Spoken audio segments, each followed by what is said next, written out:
महाशिवरात्रि व्रत कथा। पूर्व काल की बात है। चित्रभानु नामक एक शिकारी था। वह शिकार करके अपने परिवार का पालन पोषण करता था।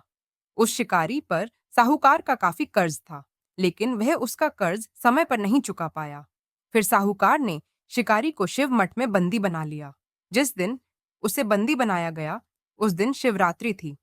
चतुर्दशी के दिन उसने शिवरात्रि व्रत की कथा सुनी और शाम होते ही साहूकार ने उसे अपने पास बुलाया और आरण चुकाने के बारे में कहा। उसके बाद वह फिर शिकार की खोज में निकला। बंदी गृह में रहने के कारण वह बहुत भूखा था। शिकार की तलाश में वह बहुत दूर निकल आया। अंधेरा होने पर उसने जंगल में ही रात बिताने का फैसला किया और एक पेड़ पर चढ़ गया। उस पेड़ के नीचे शिवलिंग था, जो बेलपत्र के पत्तों से ढका हुआ था। शिकारी को उसके बारे में जानकारी नहीं थी। पेड़ पर चढ़ते समय उसने जो टहनियां तोड़ी, वह शिवलिंग पर गिरती रहीं। इस तरह से भूखे प्यासे रहकर शिकारी का शिवरात्रि का व्रत हो गया और शिवलिंग पर बेलपत्र भी चढ़ गए। रात के समय एक हिरणी पानी पीने तालाब पर आई। शिकारी जैसे ही उसका शिकार करने जा रहा था, भी हिरणी बोली, मैं गर्भवती हूँ, शीघ्र ही प्रसव करूंगी।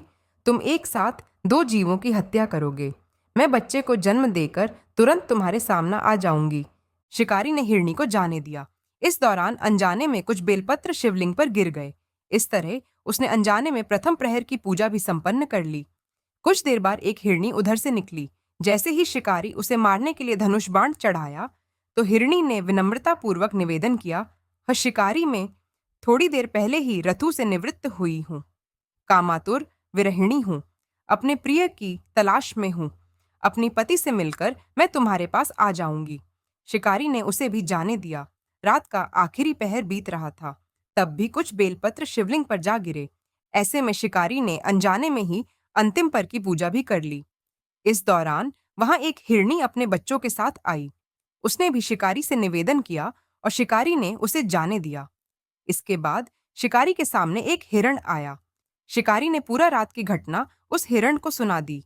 तब हिरण ने कहा कि जिस तरह से तीनों पत्नियां प्रतिज्ञाबद्ध होकर गई हैं, मेरी मृत्यु से अपने धर्म का पालन नहीं कर पाएंगी। जैसे तुमने उन्हें विश्वापात्र मानकर छोड़ा है, मुझे भी जाने दो। मैं उन सबके साथ तुम्हारे सामने शीघ्र ही उपस्थित होता हूँ। शिकारी ने उसे भी जाने दिया। इस तरह सुबह हो गई। उपवास, रात्रि जागरण और शिवलिंग पर बेलपत्र चढ़ाने से अनजान में ही शिवरात्रि की पूजा पूर्ण हो गई। लेकिन अनजाने में हुई पूजा का परिणाम उसे तत्काल मिला। थोड़ी देर बाद हिरण और उसका परिवार शिकारी के सामने आ गया। उन सभी को देखकर शिकारी को बहुत गिलानी हुई और उसने पूरे परिवार को जीवनदान दे दिया। अनजाने में शिवरात्रि व्रत का पालन करने पर भी शिकारी को मोक्ष की प्राप्ति हुई। जब मृत्युकाल में यमदूत जीव को ले जाने आए, तो शिवगणों ने उन्हें वापस भेज दिया और उसे शिवलोक ले गए।